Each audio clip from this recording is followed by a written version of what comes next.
Apakah secara prosedur, Bu Ledia, ini pembuatan undang-undang Cipta Kerja ini kan karena prosesnya pertama dipaksakan. Kondisi COVID ini seharusnya pemerintah konsen terhadap kesehatan masyarakat seperti itu. Karena ini dikejar sangat cepat dan tadi mengabaikan soal mungkin transparansi kepada publik, partisipasi publik tidak dapat di dalamnya.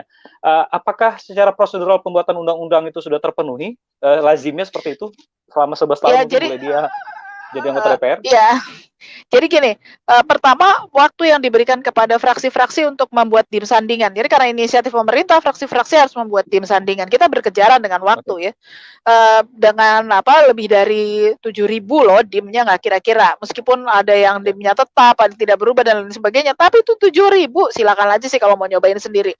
Apalagi ada yang bilang bahwa katanya 100 hari Iya, iya. selesai. Wah, dari mana itu ceritanya kan? Waduh. Terus kalau kita lihat gini, bayangin Ya. aja udahlah kita 7.000 itu pembahasan babnya lompat-lompat. Kita udah bahas bab 1, udah Hmm. bahas bab 2. Ya. Dari situ kemana? Ternyata katanya Itu mau dibahas bab 5. Oke, kita siapin bab 5. Bab 5 itu terkait dengan UMKM dan koperasi.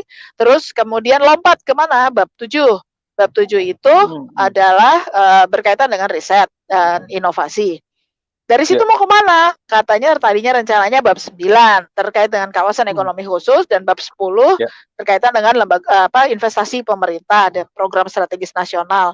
Nggak Ya. taunya balik ke 3.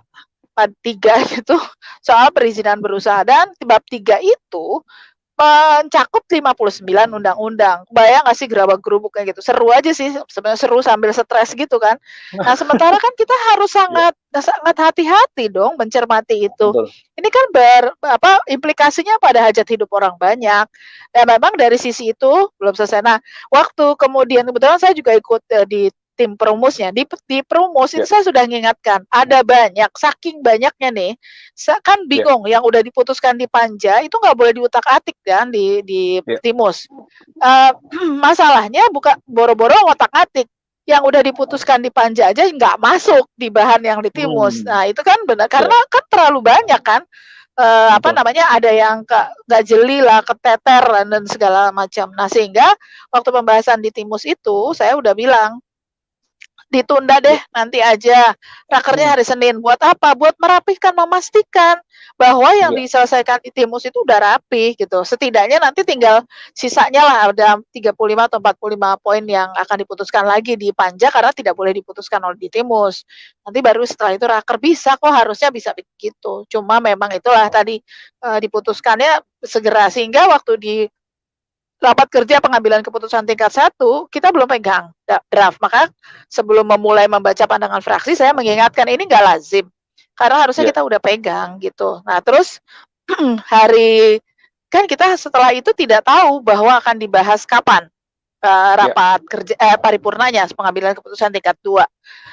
Karena harus ada rapat konsultasi pengganti Bamus sebelumnya untuk menetapkan paripurna. Ternyata Senin saya nerima surat tuh 12.27, Ya. 12.30-nya udah rapat konsultasi pengganti Bamus. Ya tentu memang akhirnya jadi ya sebagaimana kita ketahui lah hasilnya harus mereka merencanakan di rapat paripurna di sore itu gitu.